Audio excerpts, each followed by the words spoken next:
0-2 could be a tough count to come back from. It was for Hall. There's the first out. They don't show their names on the back of their uniforms, huh? The pitch. Hitting over. Look at that thing dive. Look at that error by Rivera. That stuff just as good now as it was back in the second. Here's the 1-2 again to Murphy. Got him. About it. Now listen to this crowd. That's the ball game. Brilliant job of pitching by Mike Scott. One hit, no run, no errors, one left. Hey guys, what is going on? This is Cardinal Bird 5, and today we're going to look at the legend pitcher Mike Scott. Now, the only way you can get this pitcher, as far as I know, is in packs. He might be available in Battle Royale, I'm not sure, but you can get him on the market fairly cheap. I know over the weekend he was going down all the way to 12K, so I acquired him pretty cheaply. Right now his buy now is 16,500 and sell now is 21,499. So you can get this pitcher pretty cheap, and he's 92 overall, one away from a diamond. So let's go ahead and break down his attributes. He does come with 92 stamina, comes with 4 pitches, and if you look at his per 9s there, they aren't the greatest. His K per 9s, in my opinion, should be higher. His hits per 9 is 78, in my opinion, should be higher as well. Walks per 9 is 76, good enough. I noticed he had pretty good control for the most part. Looking at his individual pitches, he does come with 4 pitches, and they're all 4 really good pitches. His main pitch is the splitter. Comes in at 89 miles an hour with 96 brake. Now that splitter can go anywhere from, I don't know, anywhere from 91 to 86, depends where you throw it in the zone and how hard you throw it. He also comes with a pretty good slider, 73 brake, 85 mile an hour. Kind of get me over curveball just to mix in there with some high fastballs, and he comes with a 93 mile an hour fastball with 77 brake. Now his fastball can get up to 95 high in the zone, so it's not like it's just a get me over fastball, but it gets the job done. Now the one downside to Scott, and I'll just say this before we get into practice and showing gameplay clips, is really the speed differential, but I believe that splitter kind of puts him over the top compared to a lot of pitchers. It has 96 brake. I don't know if it's the best splitter in the game. I think it is. Maybe him or Jack Morris, it's up there. But I pitched him a few games, did pretty well with him against 1900 level players, and I'll show those clips afterwards. But I just want to point out that the one downside of this card is the speed difference among his pitches. Now the arsenal is good, it's just that if the splitter was a little bit slower, it'd be kind of cool. But the splitter is a little bit different than the changeup, so you don't really want it to be super slow. You can get a lot of easy ground outs and rollovers as well with the splitter. Now I want to talk about why I think his hits per 9 and K per 9 should be higher. I have his stats pulled up here, and I'm really baffled on why they gave him 61 K per 9. Because he had 306 strikeouts, we're on Baseball Reference. 1986, he had 306 strikeouts and 275 innings pitched. He always pitched over 200 innings. I don't know why he didn't have more stamina either. And if you look at his hits, it's constantly always lower than the innings, and he didn't allow very many hits. He had like one bad year right here, but the year he went 275 innings, he allowed almost 100 fewer hits than innings. So I really think they kind of did him a disservice with this card, but I still think it's a solid card. And guys, it's a solid gold card you can get for really cheap. So stay tuned for some pitching practice tips, and then we're going to get into some gameplay clips. Alright guys, so we are in pitching practice. Now I want to show you a few things. Starting out, we're going to go to the strike zone camera.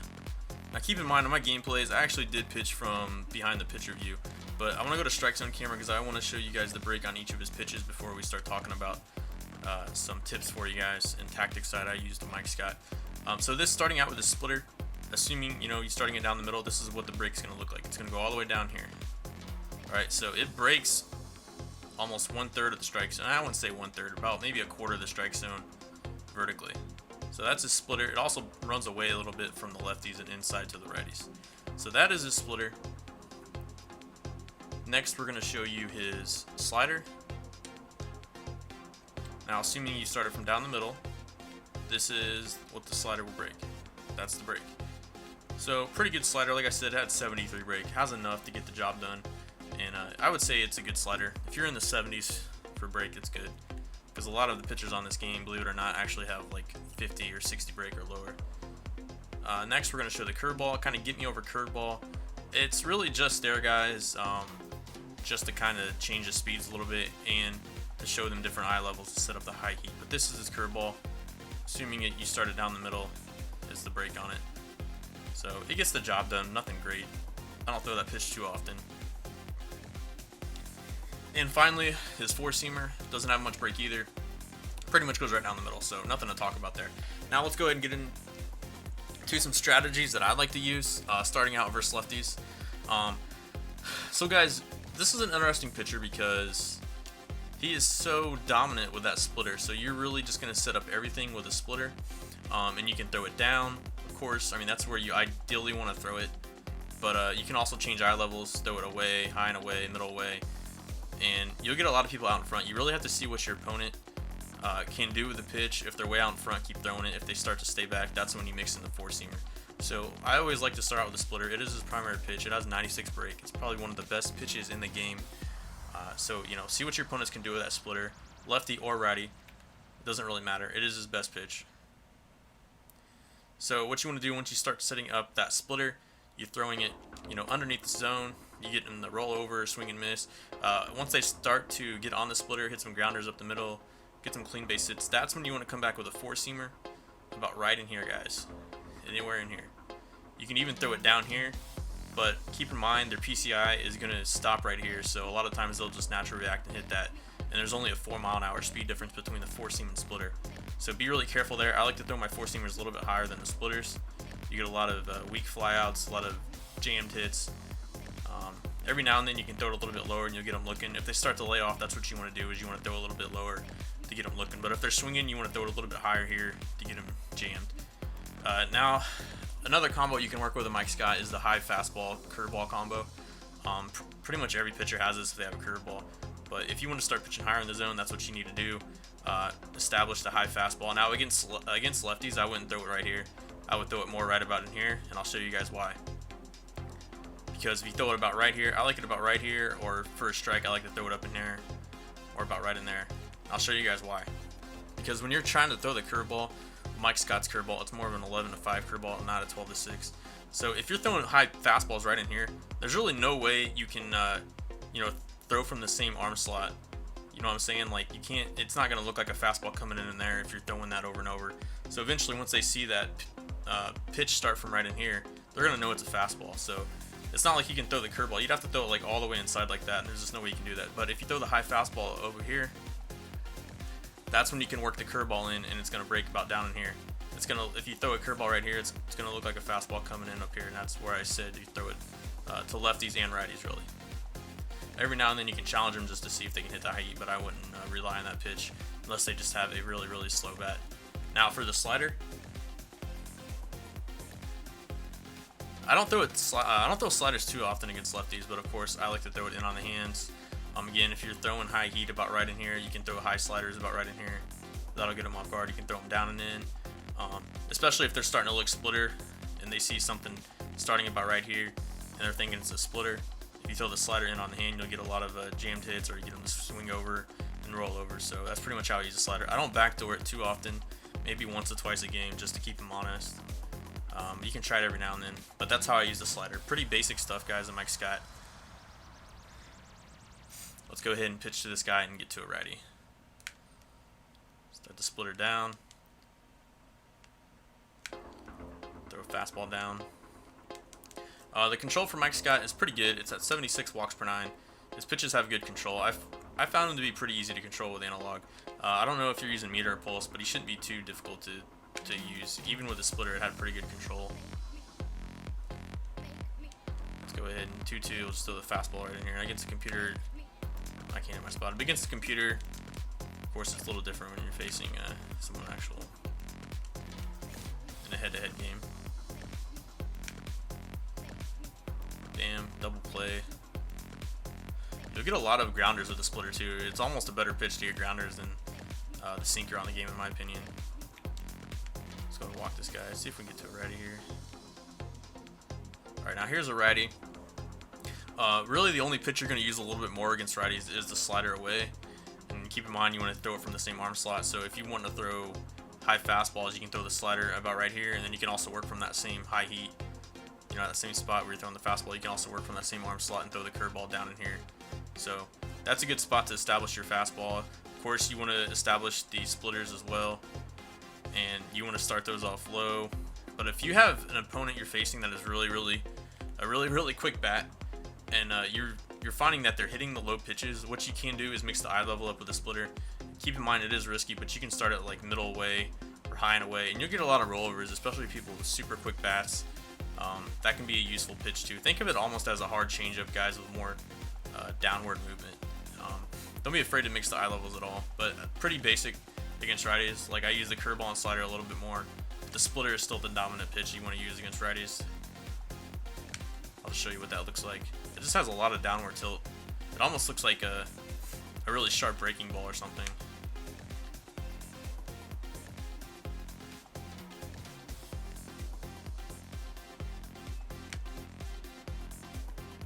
And that should be an easy grounder. Alright, so next we're going to show you guys some gameplay clips. I've used Mike Scott a few times online, and I will show you guys those, so stand by.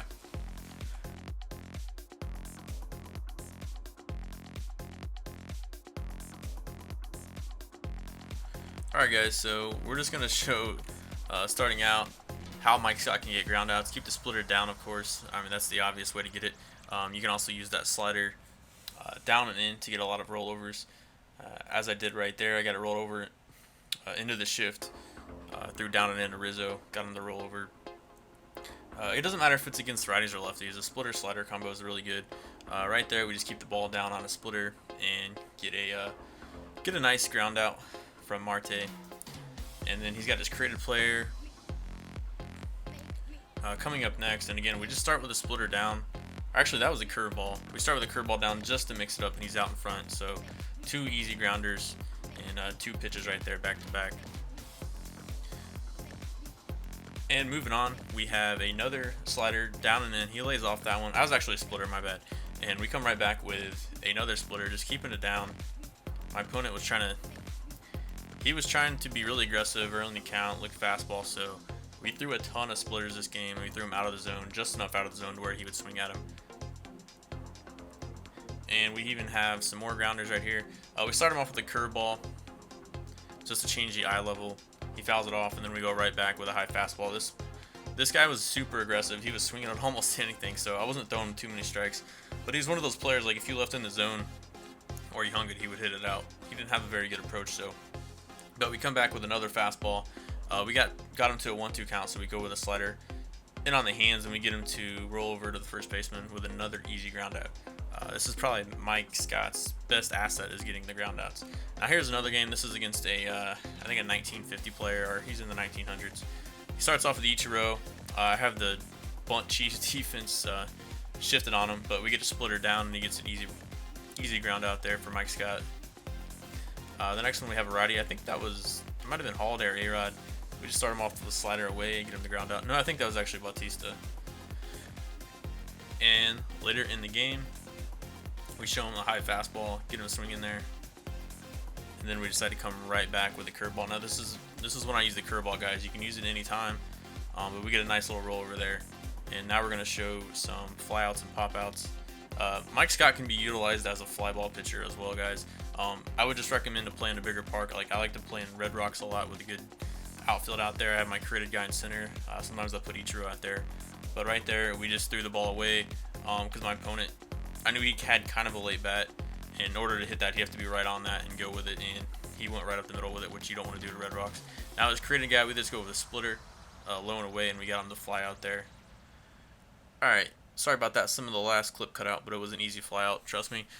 So this at bat, I started him off with a splitter low. He started to lay off. Now this is where I just went with the fastball away, and my opponent again was probably looking for a splitter and overcompensated and swung way under it for an easy pop out to Beltre. Now we're going to show what I think Mike Scott is best at, is getting Ks. He's really good at getting Ks and strikeouts. So we'll show you a couple ABs here. This was a long at bat. I worked to a 3-2 count, and I just challenged him in on the hands. I think he was either looking slider or splitter, but I tied him up there. And that was the 99 Tulo I struck out. Now next up, I think that was Cargo up, and I just kept the ball down and got him to swing and miss on the splitter. Again, the next batter, 1-2 count. We just challenge him up and in. Like I said, Mike Scott doesn't throw overly hard, but he has enough oomph behind his fastball to get people to swing and miss, and he has decent per nines. Now this next at bat, this is against D. Gordon. We got a 2-2 count. We decided just to challenge him here. We've been throwing a lot of splitters and sliders. Get him tied up for another strikeout. Now finally, guys, this is the last at-bat I want to show you guys before we end the video. And this is a really good illustration of how to pitch a Mike Scott. Now this is versus Robinson Cano. We start him off with a splitter down and in. Keep in mind my opponent was super aggressive. And next pitch, we're going underneath the strike zone as well with another split finger fastball. So we got to an 0-2 count really quickly. And I decided to go right back to the splitter, trying to get that strikeout. He starts to lay off. So, you know, I start to pick up that trend, and I'm going to go with the splitter one more time. And he fouls it off. Now we got it to a 1-2 count. Now, this is where I decided just to challenge him and keep the ball down and get him looking. Anyways, guys, I hope you enjoyed the video. I know the video was somewhat lengthy, but I really wanted to get this video out to you guys, so hope you guys enjoy it. Go try this pitcher. He's super cheap, a good budget pitcher. Anyways, this is Cardinal Bird 5 signing out.